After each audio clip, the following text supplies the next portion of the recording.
عمرك وقفتي قدام المراية وقلتي هو أنا ليه مش زي فلانة، أو ليه مش عندي كذا، أو اشمعنى هي وأنا لأ؟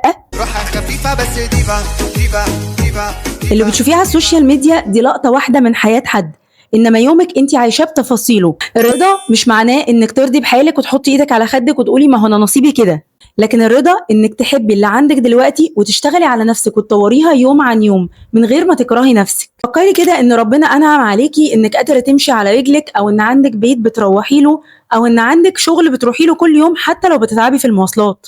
في غيرك محروم من الصحة وممكن يكون ما عندوش بيت وكمان بيدور على شغل. ارضي لأن حياتك أكيد مش هتبقى كاملة.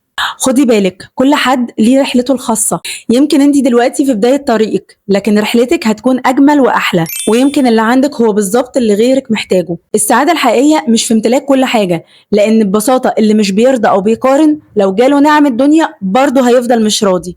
السعادة الحقيقية في قلب شايف النعم اللي عنده وحاسس بيها وبيشكر ربنا عليها وحاسس بالامتنان لها. خليكي ديفا، خليكي ليدي.